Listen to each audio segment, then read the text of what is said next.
मछली पालन के क्षेत्र में उल्लेखनीय कार्यों के लिए छत्तीसगढ़ के 2 किसानों को मिलेगा राष्ट्रीय पुरस्कार।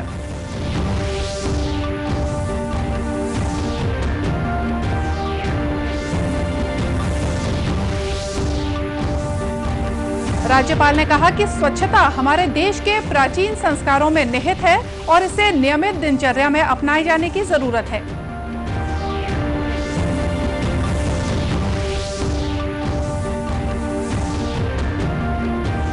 प्रदेश में 1 दिसंबर से शुरू होने वाली धान खरीदी के लिए तैयारियां जोरों पर।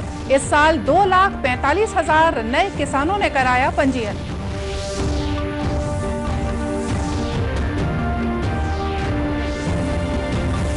और आमचो बस्तर आमचो पुलिस सामुदायिक पुलिसिंग कार्यक्रम के तहत कलेक्टर और पुलिस विभाग के वरिष्ठ अधिकारी पहुंचे तिरिया गांव, ग्रामीणों से हुए रूबरू।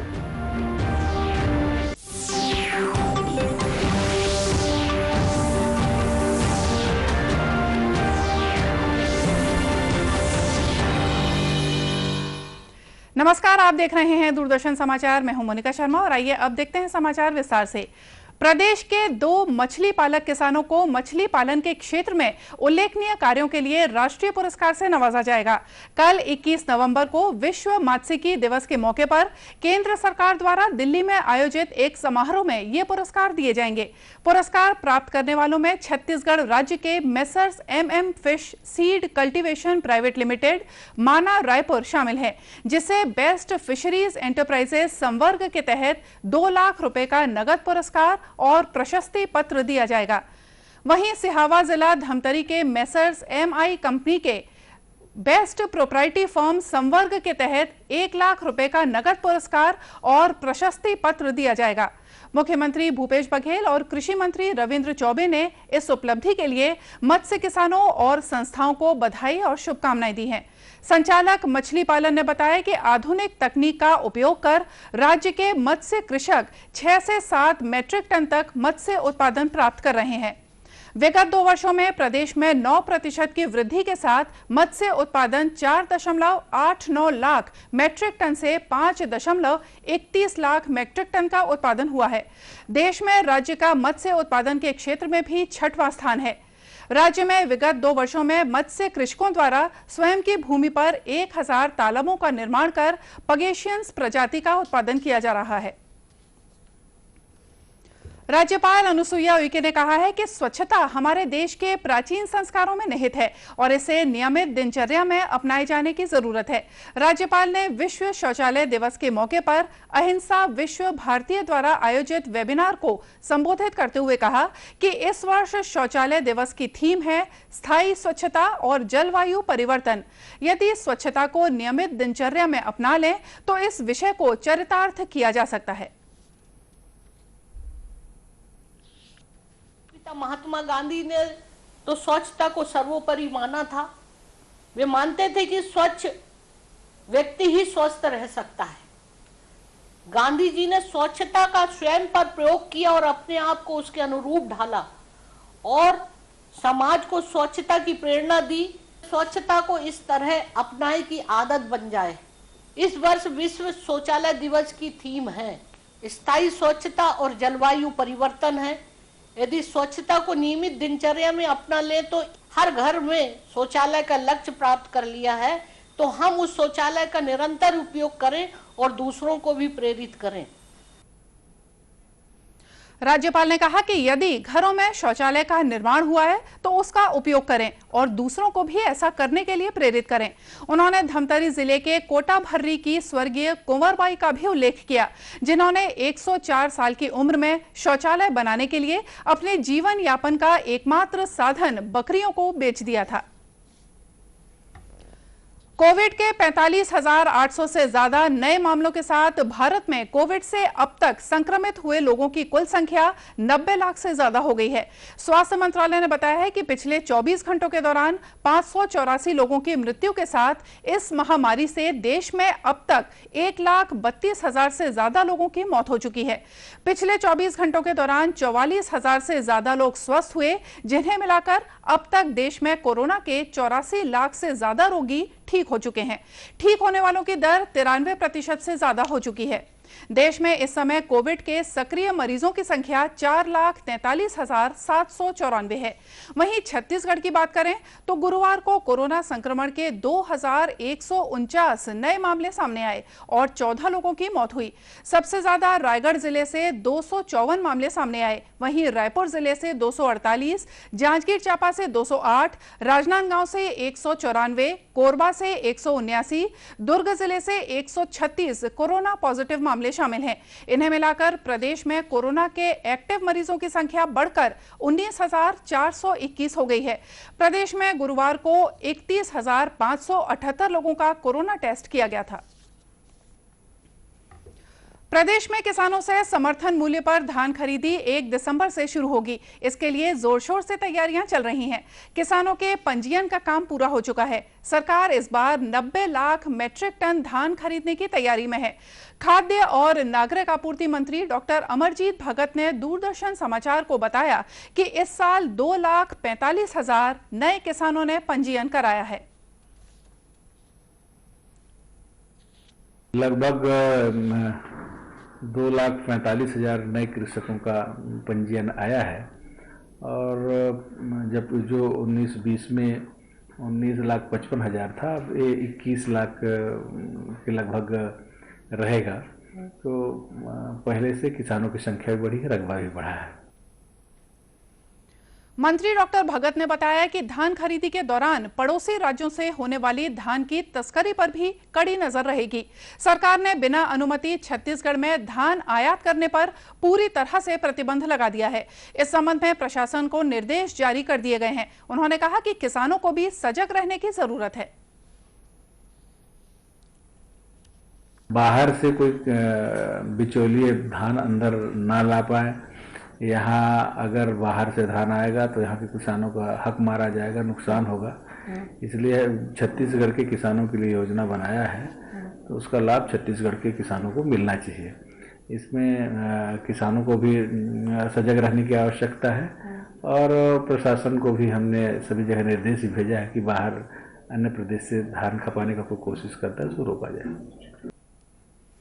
गौरतलब है कि मुख्यमंत्री भूपेश बघेल के निर्देश के अनुसार इस बार 103 नए धान खरीदी केंद्र खोले जा रहे हैं। खबरों का सिलसिला आगे भी जारी रखेंगे, लेकिन फिलहाल लेते हैं एक छोटा सा ब्रेक।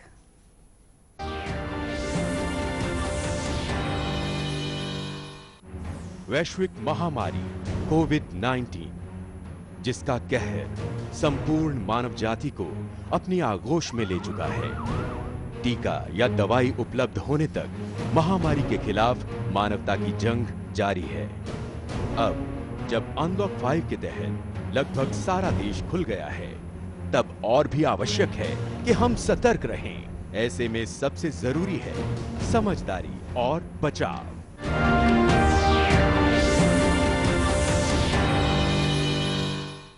ब्रेक के बाद एक बार फिर से स्वागत है आप सभी का दूरदर्शन समाचार में।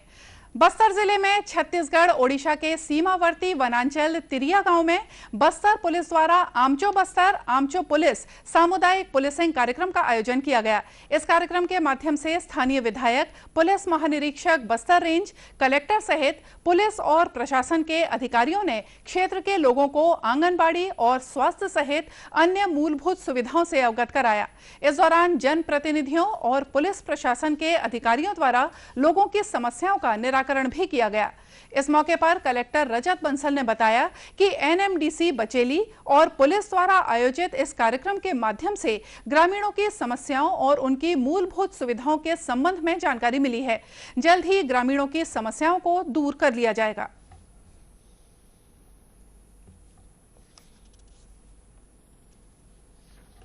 तिरिया में आज ये बड़ा कार्यक्रम पुलिस विभाग के साथ और एनएमडीसी के साथ मिलकर के किया गया और इसमें रात्रि से हम लोग यहाँ पर रुके हुए हैं, लोगों से बात कर रहे हैं, उनकी समस्याओं को समझ रहे हैं और कई सारी बातें निकल के आई हैं। अधोसंरचना को लेकर के कई मांगे हैं, साथ में कुछ नियुक्तियों को लेकर के मांग है और एक बड़ी मांग बिजली और यहाँ पर मोबाइल टावर को लेकर के है। सभी दिशाओं में सार्थक हम लोगों ने प्रयास शुरू कर दिए हैं।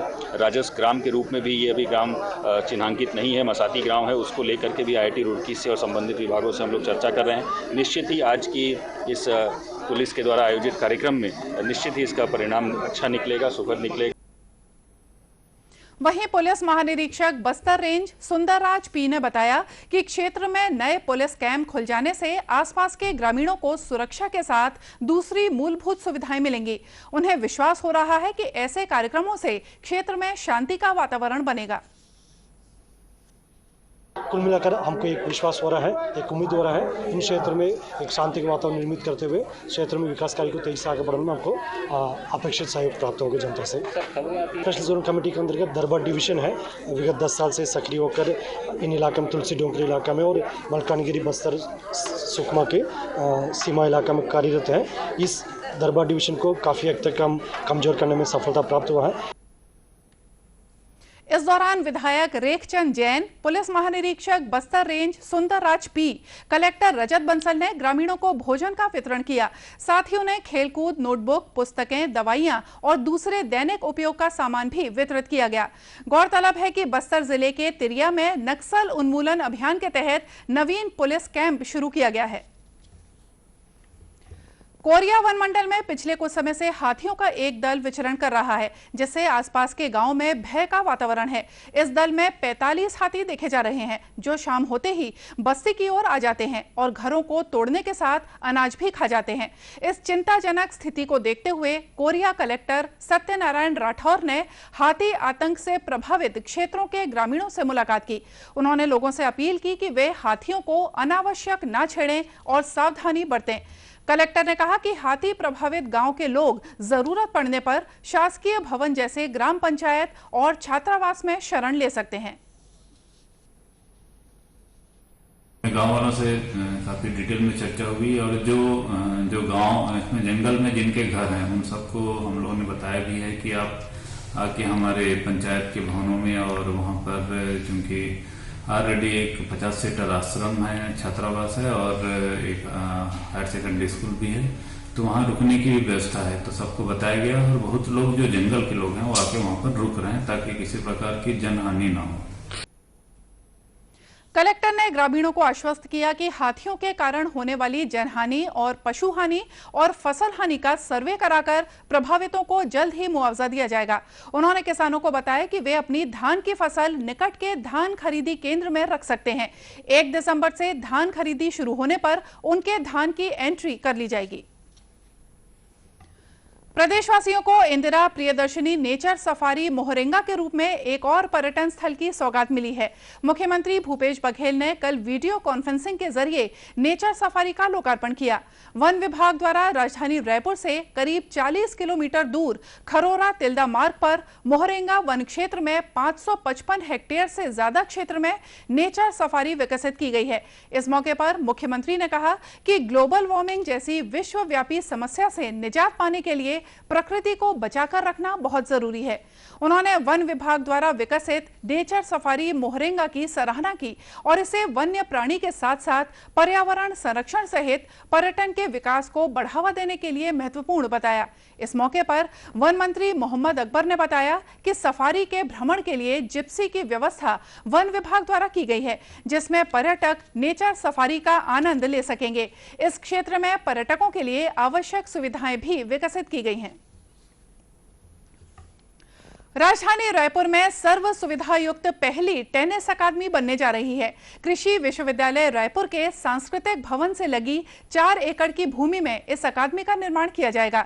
मुख्यमंत्री भूपेश बघेल ने कल वीडियो कॉन्फ्रेंसिंग के माध्यम से इस अकादमी के लिए भूमि पूजन किया। इसका निर्माण 17 करोड़ 75 लाख रुपए की लागत से करीब 15 महीने में किया जाएगा। इस मौके पर मुख्यमंत्री ने कहा कि टेनिस अकादमी के बनने से राजधानी रायपुर में अंतर्राष्ट्रीय स्तर की टेनिस प्रतियोगिताएं आयोजित की जा सकेंगी। इस अकादमी के जरिए टेनिस जगत में छत्तीसगढ़ को नई पहचान मिलेगी। साथ ही छत्तीसगढ़ के खिलाड़ियों को अपनी प्रतिभा निखारने का एक बेहतर अवसर मिलेगा। राजधानी रायपुर के लाभांडी क्षेत्र में बनने वाले टेनिस स्पोर्ट्स अकादमी में एडमिन बिल्डिंग, हॉस्टल बिल्डिंग और एक मुख्य टेनिस कोर्ट और 5 प्रैक्टिस टेनिस कोर्ट का निर्माण किया जाएगा। ये टेनिस कोर्ट अंतर्राष्ट्रीय स्तर के होंगे। और आइए देखते हैं अंत में मुख्य समाचार एक बार फिर से। मछली पालन के क्षेत्र में उल्लेखनीय कार्यों के लिए छत्तीसगढ़ के 2 किसानों को मिलेगा राष्ट्रीय पुरस्कार।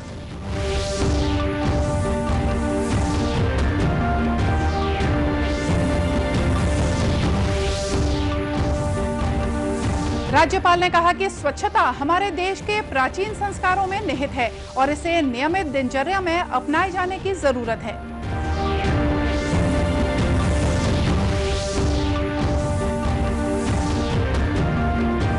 प्रदेश में 1 दिसंबर से शुरू होने वाली धान खरीदी के लिए तैयारियां जोरों पर। इस साल 2,45,000 नए किसानों ने कराया पंजीयन।